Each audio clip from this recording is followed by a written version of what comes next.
Good morning. My name is Amanda Saul, and I'm here with Frank R. Johnson, a Navy veteran. We're interviewing for the Library of Congress. Today's date is July 14th, 2026. We are at the Brevard Veterans Memorial Center in Merritt Island, Florida. I am here with Jim Perotti and Karen Croft. Mr. Johnson, where were you born? San Diego Naval Hospital, 1955. And who are your parents, and what did they do for a living? Captain Norris Austin Johnson, United States Navy. He was commanding officer of the PBY Catalina aircraft in Pearl Harbor during the Japanese attack, December 7th, 1941. And a B-24 Liberator pilot that created the system for fully loaded airplane takeoff challenges. I think it was move all the way to the rear. Marie Agnes Johnson, my mom, amazing, one-of-a-kind mother. I am the last born of 6, and she was in the local Catholic Church choir. Very cool. And then you have how many siblings? 6. Well, 5 siblings. 5, right. I am number 6. My sister Judy, she was the firstborn. She was a Natural History Museum, University of Colorado at Boulder. She served as chairman of Friends of the Museum Fundraiser Committee, docent of the museum, and guest speaker at their visiting African Air exhibit, and spent most of her life with Dick Fraser, who retired as captain in the U.S. Seabees. Spent time in Vietnam and most of his career on the South Pole. For so long, there was a mountain named after him. They have 2 sons and 1 daughter. Dave is a licensed California contract builder. Pete is with Apple. Jennifer was second group of Navy females on the USS Enterprise. My brother Mike was in the Air Force in Turkey way back. Headquarters for TUSLOG, numerous radar communication and intelligence collecting outposts. Started his career with 3M selling videotapes to movie makers in California. Married and has 2 sons and a daughter, Steve, Brian, and Sandra. My sister Becky has passed away, bless her heart. Lived in Ventura most of her life. She had 2 beautiful daughters, Susie Carr, who became Chief Petty Officer, ADJ, and the first Navy female reserve, Navy P-3 flight engineer. Also in 1987, the first group of women crew on the USS Enterprise, CVN 65. Her sister Kimmy became a successful, well-known dental hygienist. My brother John, he's self-employed in Southern California. Spent some time in Georgia as a medical care supporter for mentally handicapped. Now is father to his stepdaughter Brandy, now living in Spain. My brother Joe, his 4 years in the Navy was solid home base in Lemoore, California. He eventually became a Ventura, California, IBEW, Local 952 union electrician. Later in his life, he served in the Navy Reserve as a Lockheed P-3 Orion 4 electrical operation technician. Married to Susan and has 2 beautiful daughters, Kelly and Michelle. And what colleges did you attend? Moorpark, California Junior College. I was a photography primary. Martinez, California Electrical Trade School, computer support. National Holistic Institute in Emeryville, massage school. Valencia College West Campus, Orlando, Florida, field survey and computer maps. Very cool. And then can you tell us about when you went into the military? Were you drafted or did you volunteer?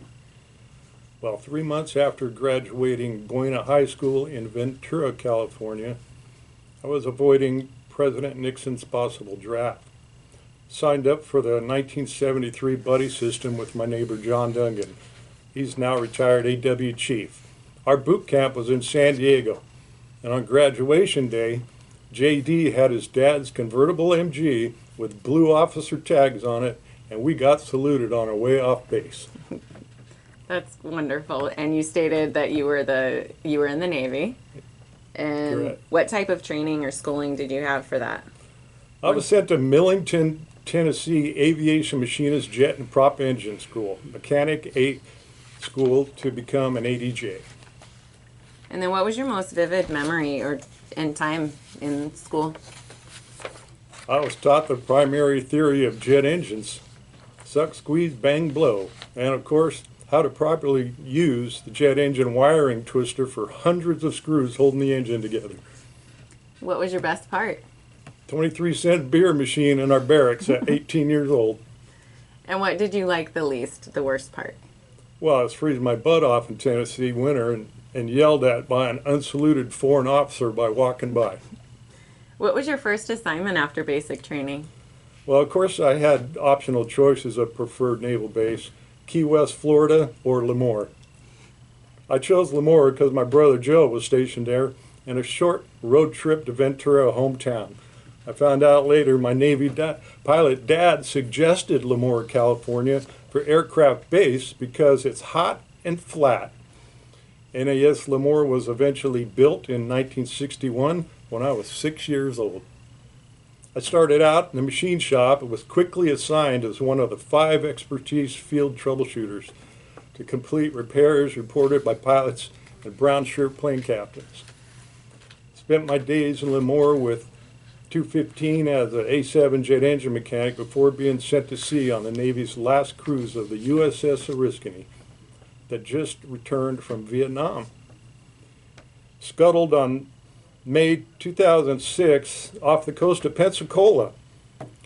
The largest vessel sunk to become an artificial reef in 212 feet of water. In Attack Squadron VA-215, the pilots and crew were, well, they were wild. One night we had an A-7 Corsair II jet aircraft chained down on the test spot to adjust the maximum airspeed. Just like setting the points on my Volkswagen, only a little different. Anyway, with the jet running at full throttle while chained down, it was taking too long to adjust the new engine. The ADJ in the cockpit climbed out, came back to us yelling, "What's taking so long?" That right there really much broke me in. A few days later, after a test flight, the pilot informed me about a loud metal banging noise during aircraft turns. Opened the engine access point. I found the 16-inch metal bolt wrench I was missing. And what was your hardest part of training? Well, the first training at sea on the O-boat, I got seasick, of course, first and last passing through the potato patch right outside the Golden Gate. Right after spending a short time in the shop with nothing to do, I was sent to the flight deck as a troubleshooter. My job was finally check of every aircraft prior to launch. Even as attached to the catapults, had to give a thumbs up to launch crew. Zoom, 0 to 150 miles per hour in seconds. Training also included preparation for emergency aircraft landing on the flight deck. Whatever you're doing, wherever you were, the captain would come on the 1MC broadcast system and announce emergency landing. Everyone on deck had to run to the landing gear, raise the giant net, and prepare fire hoses. When trained at it many times, it became natural behavior when it truly happened months later. Did you receive any promotions, and can you tell me about them? Well, this was printed in the MEC Summer 1977 Naval Aviation Maintenance Safety Review. Bravo Zulu was the name. 2 saves in 3 days. On December 3rd, 1976, ADJ-3 Frank Johnson of VA-215 Barnhouse, deployed on USS Franklin D. Roosevelt CV-42, was preparing for the late afternoon launch. The day was already 10 hours old for him, and wouldn't it have been easy to drift up to the catapults. His station for the final checker for the upcoming launch, he continued his normal practice. However, of going over each Barnell aircraft to ensure nothing had been missed, the pilot and the plane captain of the Corsair had completed their pre-flights and were preparing to start, Johnson stuck his head into the port wheel well. Everything appeared normal, but he pushed a little farther to check a strange shadow on the aft bulkhead. He cleaned the questionable area and with the use of his flashlight was able to trace the beginning of a crack that disappeared behind hydraulic lines. He stepped out and told the chief, "Give the shutdown signal." Further investigation traced this crack, hidden by tubing and surface irregularities, a distance of 18 inches from the main landing gear, attachment gear, to the inboard corner of the wheel well. The damage was so extensive that the aircraft was immediately defueled and the engine removed to take weight off the strut. The aircraft had to be shipped back to CONUS for repairs. Did Petty Officer Johnson save an aircraft? As one observer stated, the only question is whether the port gear would have collapsed on the catapult shot or waited till the arrested landing. With the excitement of the save slowly wearing off, Petty Officer Johnson proved that attention to detail is a way of life with him. Just 3 days later, as a Barnow taxi aircraft out to the landing area, Johnson noticed fluid dripping from its side. Seeing that this leak apparently was unnoticed by everyone, he ran across the deck and investigated and gave the yellow shirt an emergency shutdown. His action saved the engine, the fluid was oil, the reservoir was empty. Petty Officer Johnson has been commended by ComLat Wingpack and the commanding officer USS Franklin D. Roosevelt. From the pilot's viewpoints, actions such as these are not to be taken lightly. Perseverance of maintenance personnel in researching and troubleshooting discrepancies pays high dividends. In this case, it could have been 1 or 2 lives, not to mention the aircraft that were saved. Even though the tempo of operations was heavy and aircraft availability critical, Petty Officer Johnson's professionalism persisted for safety's sake. No command could possibly ask for more. I was issued a commendation citation from Vice Admiral R.F. Coogan, U.S. Navy. That must have been a pretty cool save. So what was the hardest part of the military lifestyle that you had to adapt? Well, back to carrier calls, our days were intense.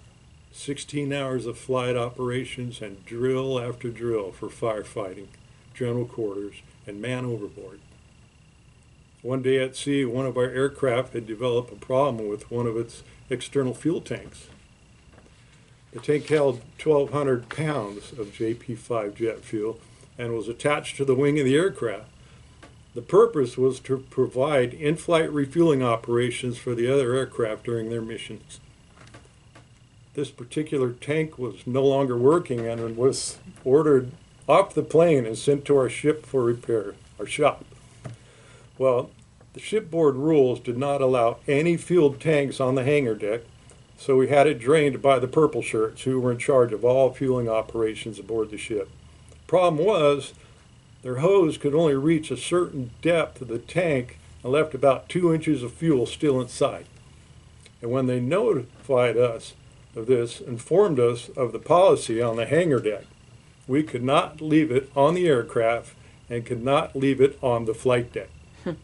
Now, this created a challenge in my first experience of the right way, the wrong way, and the Navy's way.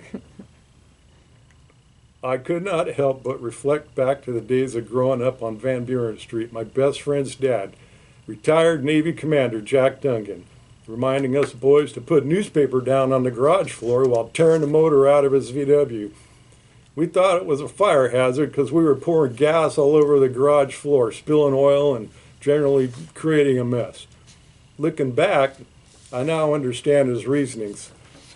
We were 16-year-olds. He was a commander who knew better, and we obeyed. Hence, the Navy way. We loaded the gimpy, almost empty fuel tank on the rear center deck elevator, which was closest to our shop on the hangar deck, and quickly began to cannibalize this beast. The fuel tank The size, about 12 to 14 feet in length, has many access panels and usable working components. Did not take us long to strip everything we could. Question is, what to do with this carcass? Space aboard the ship is at a premium, let alone scarce. We couldn't hang it on our hard down cannibal plane, but it was all the way forward, 3 football fields away in the #1 hangar bay, the same exact spot where the Oriskany suffered a deadly flare fire years earlier that killed 35 sailors. Our chief was hot. Get that effing thing gone. Logistics is key, and much to our advantage, our shop was located about 20 feet from the fantail, back end of the ship. The fantail was the exit point for all the trash off the ship back when we did that sort of stuff. Nowadays, ships are self-contained, and thanks to those efforts, we don't litter the ocean. The fantail was also a smoking area when the smoking lamp was lit throughout the ship. That means there's lots of people standing around smoking, as in lighted cigarettes, and our plan was to whip this 14-foot white and orange missile-shaped tank, complete with our squadron insignia, off the fantail with little or no fanfare. We thought it was a good plan. Took a vote, and off we went. Or off it went, with a huge splash amongst much cheering by the smokers. So much fanfare. We went about our chores and were so relieved that we had done the right thing and will never be bothered with that tank again. It seemed part of our plan was flawed. The damn thing was bobbing up and down in the ocean like a fishing bobber. Its orange tip contrasted against the deep blue sea. It was broad daylight. We were at full steam about 30 knots during flight ops and in escort by a battleship and 2 cruisers. Much to our chagrin, the wayward tank was spotted and a helicopter promptly scrambled to retrieve it and return it to, you guessed it, #3 elevator. If only I drilled a hole in the nose, it would have sunk. But now that it bobbed around in the ocean for a while, all the fuel was gone, so we only had to drain the seawater and hang it on our cannibal bird, old 406. All that was left was the butt chewing from Pinky Lee and the respect we gained from our fellow shipmates. And where did you serve? 75 and 76, USS Oriskany and CV-34, South China Sea, and 1976 to 77, USS Franklin D. Roosevelt, CV-42 in the Mediterranean Sea. Were you in combat support or combat service support roles? Well, I was at sea right at the end of Vietnam War in April 1975. I was 20 years old. What kind of friendships and camaraderie did you form while serving? My Oregon pal, Alan Harper, he played harmonica with my guitar playing. Fun. I'm sure you had a lot of recreation when you were off duty. What was the highlight? Well, pre-recreation answer, we had a shipwreck. We were cruising through the Straits of Messina. A few of us were watching TV and just hanging around. Literally, if you were standing watching TV, you were hanging on to a pipe or electrical conduit that ran through the compartment perhaps no more than a foot above your head. Suddenly, without warning, like a California earthquake, the ship lunged heavily up and side to side, then back down. The collision alarm sounded. We had never heard this alarm before. We had no idea what happened. Then it was announced that we had just collided with the Liberian grain freighter, Oceanus. Of course, we had all ran to the outer decks to see the action, and I remember seeing the wounded ship turning and steaming towards land. Her stacks were severely damaged. Though our ship was much larger, I wondered what damage we sustained. It became clear when the captain came over the 1MC and clued us in. We had sustained extensive damage to our starboard side near the bow and were heading to Port Naples to assess the damage. We ended up staying there for a month or so. Since we couldn't work, most of us decided to take leave. The Navy gave us 30 days paid leave every year, and now was a great time to go. We were in Italy. What more could you want? I talked a shipmate of mine into taking a train to Austria for some skiing. I'd never been skiing in my life. It was winter and the Alps were only a train ride away. Innsbruck is where the Winter Olympics were held the year before and the home of the giant ski jump. Greg Temple from Norwalk, California decided he would go with me. After purchasing our train ticket, we boarded a northbound train in southern Italy. We had no idea how long it would take to get to Austria. We made a transfer in Florence, Italy, the most beautiful train station I have ever seen. The train we would board was an obvious commuter for school kids and working people. It was packed, standing room only for many hours. As the train crawled uphill further north, the crowd began to thin and we could finally sit. A few transfers, a few hours later, it was nightfall. We became friends with two girls traveling north and enjoyed some wine and some attempted conversation. No idea what language they were speaking, and as the night lingered on, it became time to retire to our sleeper car, which was a very nice setup. Lots of room for all four of us. Things were winding down, and as I looked outside, I noticed snow on the ground. We were in the forest of trees. It was very dark, and moonlit sky shone through the dense trees. We climbed at a slow pace.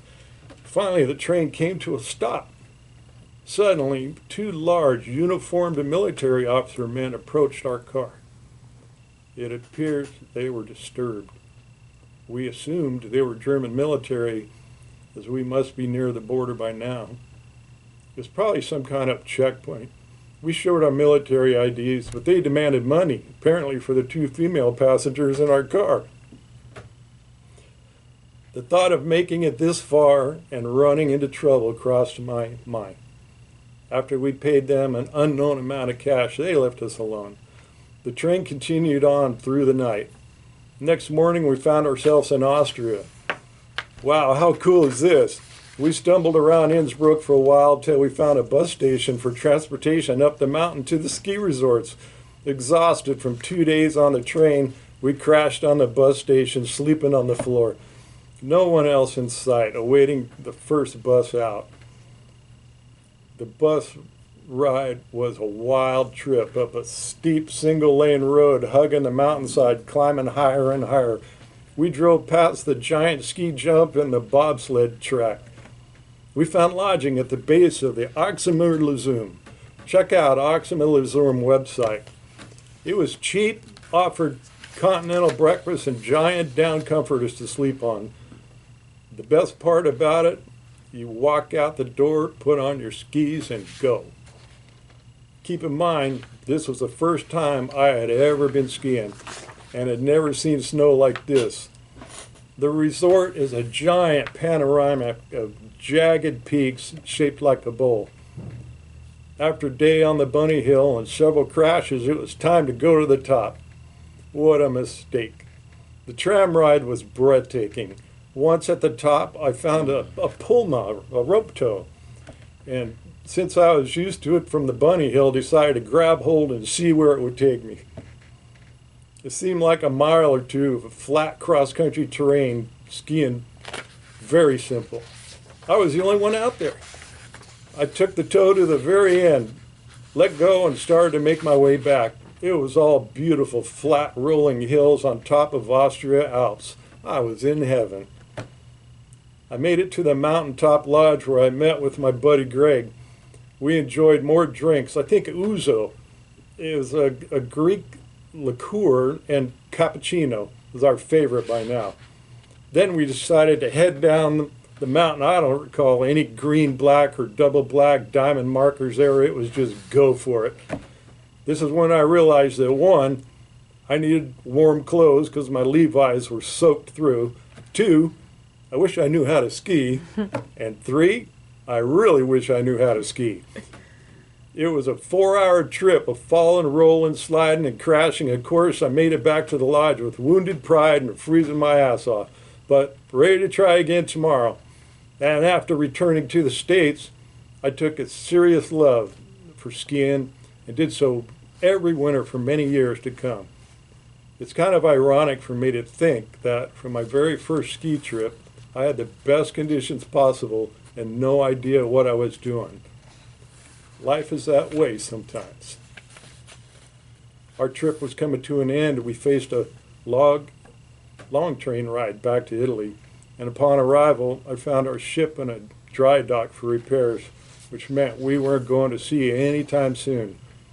A few days out hanging out, I was back on the train, this time to Andorra in the Pyrenees Mountains. This was a small country in the Western Alps that separates Spain and France. I don't remember my traveling buddy this time, but I remember being a much better skier, I thought, and had a much better time. The mountainsides were beautiful. I wish I'd taken some pictures. And then as far as what is the best part of your service experience? Shore patrol in Monaco, a sovereign city-state on the French Riviera. I don't know how the selection process works for shore patrol duty, nor do I ever remember volunteering for it.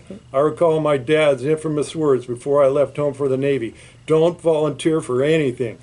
We had finished a grueling 20 days at sea and were in the French Riviera port of Monaco. A little too ritzy for a bunch of sailors, if you ask me. Jacques Cousteau's Calypso was docked in the harbor and his museum up on the hill.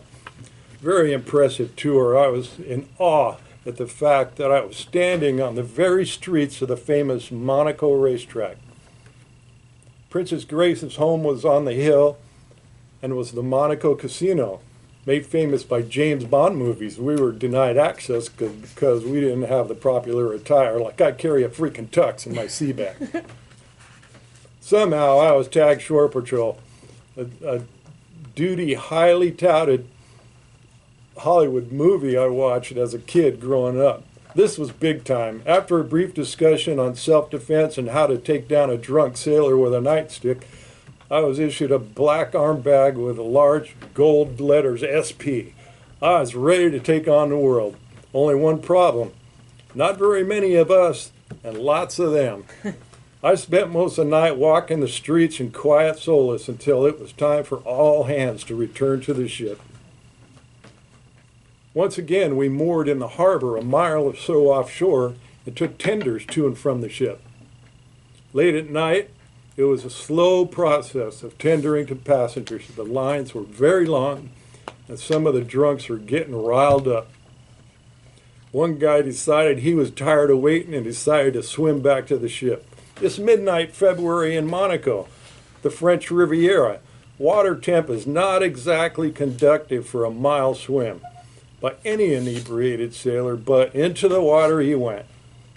There were only about half a dozen SPs on the pier, and we had not been trained for this. But being from Ventura and spending ample time on boats with my buddy John Dungan, I noticed a dinghy nearby tied up to a yacht that was obviously not occupied at the moment. I commandeered the vessel in the name of the United States Navy, and along with one SP proceeded to paddle after our swimmer. And by the time we reached him, it was clear that he stood a good chance of making it back to the ship. He was clearly a good swimmer, and I'm sure he thought so.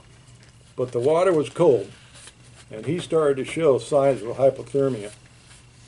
After much conversation while swimming and us paddling next to him, we finally convinced him to get aboard the dinghy. This shore patrol thing was pretty cool, I thought. Save a life, have a laugh, all is well. So we thought. Upon arrival back at the pier, our swimmer had to return to the end of the line.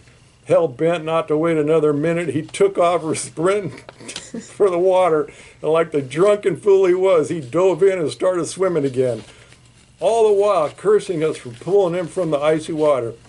After careful review, we decided to wait a little while this time to let him get further out and a little colder. Maybe it would sober him up. We started after him again, this time encouraging every stroke and admiring his ability to persist.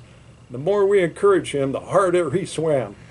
Our reverse psychology worked, and when he finally became exhausted, he willfully climbed back into the dinghy. This time, back to the pier, we decided to strap him in the stretcher cage left on the pier for unruly personnel. He was very cold and very pissed, and kind of like a polar bear, in heat. And after about 20 minutes of blasphemy and stretcher duty, he came down. We offered to set him free if he would behave and get back in line. Okay, he said. The restraints came off, and straight for the water he ran.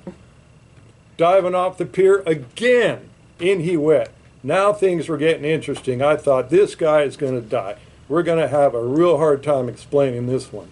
The third and final rescue came right at the same time the tender showed up. At our request, he was granted permission to board ahead of everyone else, and in my mind, he earned it. Besides, now he has somebody else's problem. And back at sea during the war games, we had 5-minute alerts. Were common. These alerts were a readiness exercise that meant we had to be prepared to launch aircraft in 5 minutes. In order to do so, there would be aircraft on the catapults, engines running, with all other aircraft in a holding pattern on deck, ready to launch at any given moment. During normal flights, this procedure would take 30 to 45 minutes. These alerts were not timed. They could go on for hours at a time or just a few minutes. These type of alerts were simulations and proposed airstrikes, and therefore meant we were at war. Again, never knowing if it was a drill or not. We just responded without hesitation. This also required the ship to be at a GQ, General Quarters. Set station Zebra. All hands are at battle stations and all hatches on the ship are secured. You can't go anywhere, and you better be where you're supposed to be. I think I mentioned earlier that space aboard the ship is at a premium, especially on the flight deck. We had tools and equipment we needed space for servicing the aircraft stored behind the island in a small designated base. I mean small, like 10 square feet to store our crap. Well, it so happened one afternoon as I was returning my hydraulic servicing pump back to my allotted space, I discovered an empty bomb crate in my space. Freaking ordnance man, how dare they take up our space with an empty trash? In hindsight, I realized they couldn't take it back to their shop because it's the Zebra setting. Nobody can move about the ship, so they just left it on our spot. My fellow troubleshooter and new partner in crime was an avionics technician from Sacramento, California, a damn Navy reservist. The guy signs up for 2 years in the Navy, and next thing he knows, he's on a ship in the middle of the ocean. Mike Vasquez, whom I became very good friends with, had not undergone any of the previous 2 years of brainwashing I had, and actually arrived on board with a fresh new outlook about our current state of affairs. That being said, he looked at each other as we examined the empty crate and knew immediately what to do. My flashback of the drop tank episode came to mind. Surely they would not find a wooden crate in the middle of the ocean. Well, over the side it went. Freaking AOs serves them right for leaving their empty crate in our space. Just then, an ensign comes flying up the ladder out of nowhere yelling, "Man overboard! Man overboard!" Holy crap, Mike and I are laughing hysterically about our successful ditch of the crate and the idea of this junior officer calling man overboard while we were at General Quarters and 5-minute alert. Sure enough, the announcement comes over the 1MC. Man overboard! Man overboard! This is not a drill. Repeat, this is not a drill. Cancel General Quarters, all hands muster. Now things are getting interesting. We have aircraft on the catapults ready to launch. We're basically at war and have to shut down the entire operation to count every sailor aboard the ship. We were already at our workstation, so no big deal. The deal was stop the exercise, open every hatch on the ship so people could move about, and then wait for the outcome. Remember that when man overboard is announced, helos are dispatched and search and rescue. Since we're at GQ, the helos are already in the air and have a serious jump on the time factor.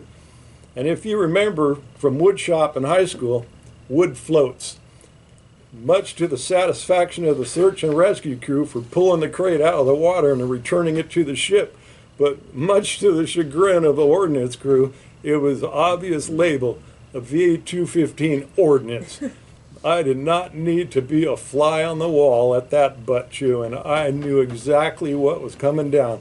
Finally, someone else was to take the heat. Mike and I remained pals ever since. Do you recall the day your service ended? You know, I've been asked that many times, this question. If I loved my job so much in the Navy, why did I leave? I honestly can say it was the most exciting time of my life. The work was dangerous, challenging, and rewarding in many ways. I got to travel 3/4 around the world on Uncle Sam's dime.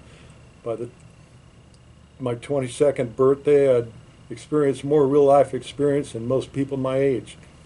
I was seriously recruited towards the end of my enlistment. There were people who wanted me to stay. Truth is, I joined the Navy on the buddy system in 1973, minding my own business, enjoying my simple life in Ventura when my best friend and neighbor and roommate, John Dungan, came home one day and told me he'd joined the Navy. And if I joined with him, we could go in boot camp together and A school, which was to be determined by our test scores. He signed up for AW, which is anti-submarine warfare. It sounded like a great gig to me. I went down, took the test, and I fell short 8 points on the AV test, and the recruiter did a great job convincing me I could join as an aircraft mechanic, which I scored very high in, and could change my rate once I got in. Well, that didn't happen. So when re-enlistment came around, I was a 3rd class petty officer, should have been 2nd class, but got screwed by my division officer who didn't get my paperwork in. And I told the recruiter I want to change my rate to AW and I would go 6 more years. They said no, so I said no. This was a rebellious time for me. I was pissed at the Navy. I started to get tired of the rules and regulations. Worked 16 hours a day on the flight deck of an aircraft carrier, one of the top 5 most dangerous jobs in the world. And I was crawling back to my bunk for sleep. Some chief wants to write me up a $50 fine for a haircut. Our squadron rotated back home to base Lemoore, California after a med cruise, and I was a short timer. I had 5 months to go, and I was out of this man's Navy. I had one final episode that very likely ended my short career. As a short timer, it's critical. Keep your nose clean, make it to the end without messing up. I just could not do it. I was on a midnight watch one night at the hangar with another plane captain, and we got bored around 2 a.m. and decided to race the tow tractors in a tight figure-8 pattern inside the hangar. Can you say dumbass? Naturally got out of control. The race became a demolition derby. These tugs are solid steel and cannot be bent, trust me. But the hangar door was only sheet metal, and my jalopy got T-boned and careened into the hangar door, ripping a gash into the size of a ping pong table. We decided the derby was over. I was declared the winner because I had the best crash. The next morning, however, when the entire squadron assembled in the hangar for morning muster, the smell of burnt rubber was still in the air, several laps of fire tracks in the shape of a figure-8. My victory was short-lived and soon would become yet another loss. There were only 2 people on watch that night after midnight, and guess who got to see the captain? Myself and Chris Christopherson. I was sent to the barracks on 30 days restriction, a serious fine, busted to rank E3, and all 3 outcomes suspended for a period of 90 days. I was cleared, provided I keep my nose clean. Well, this was a very different concept for a young man my age who just completed 2 world cruises on Navy warships, experienced life and death, and a near loss of my own life. I had a wild hair. But I was a short timer and had to maintain. Chris and I became friends. I bought his motorcycle that he couldn't get home to Seattle when he got out. I was happy to buy it for a few $100, a Suzuki 125 Enduro, just what I needed. I also bought a '54 Chevy pickup from an old farmer in Hanford. This would be my ride home to Ventura in 30 days or less. There was a park in town that we sailors would frequent on our days off. There was beer drinking, barbecuing, frisbee and games, stuff like that. We had a rope swing at the river. I would ride the Enduro out there and just have a ball. One day at one of these gatherings, it was a frisbee tournament. And I jumped to reach for a fantastic catch. I'd landed wrong on my foot and broke my ankle. I was taken back to the base hospital, casted up, and assigned sick leave. I had exactly 2 weeks left in the Navy. The cast would have to remain for at least 6 weeks. And when it's time to leave the Navy, you're required to take a physical the day you leave. They want you to be in the same condition as the day you join. I had a cast on my foot and was on crutches. I failed my medical exam and was told I was going to be extended till I got better. Well, that's not what I wanted to hear. Immediately, I drove home in my '67 Carmagia 4-speed with a broken foot, found a hacksaw in my garage and sawed the cast off my foot. I went back the following day for the exit exam. The same corpsman was there to examine me. I wish I had a camera to capture the look on his face. He could not believe what I'd done, yet could not help but pass my physical. I was not about to spend one more day in this man's Navy. I got my shots complete with one needle broken off from fresh out of boot camp in Corpsman. I guess it was a payback from the medical examiner. I paid my dues. I was going home for good. I got my papers and hauled out the gate for the last time. My '54 jumping out of gear, the Enduro strapped into bed, my seed bag, and my new buddy, 8-week-old black lab Augie, sleeping on the floor. And where were you when your service ended? Lemoore Naval Air Station, Fresno County, California, where I started. Now, how did you adjust to civilian life? Did you go back to work or school? Well, I lived with my brother John in our grandparents' house that they built in the early 1900s in Newbury Park with a walnut orchard. Worked part-time in a historic liquor store and went to junior college to study photography that I still enjoy. I soon married a good friend and had 2 wonderful sons, Nick Johnson, now in charge of the California Conservation Corps, and Tyler Johnson, master pianist, training singers and dancers for Royal Caribbean Productions in Miami.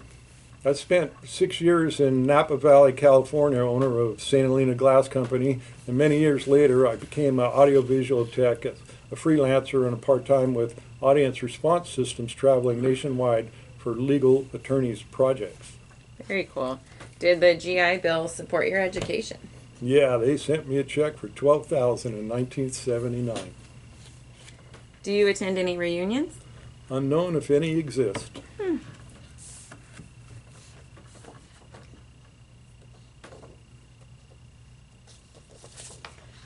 How did your military service experience affect your life? I obtained self-control for instant public emergency response. One day, a woman was panicking when she accidentally locked her grandson in her car.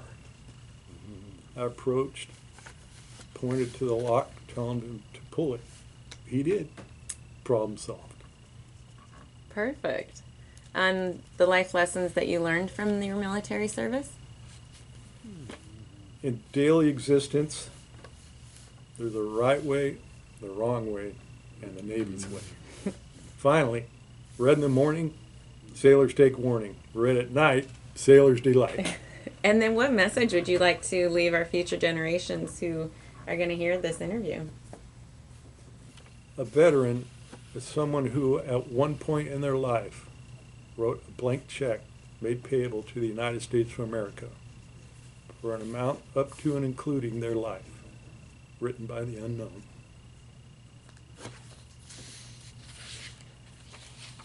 And then is there anything that you would like to add that we haven't covered in the interview? Yes, my dad and brother-in-law, Dick Fraser, were my mentors while growing up and related to my naval history. Respect, wisdom, and knowledge.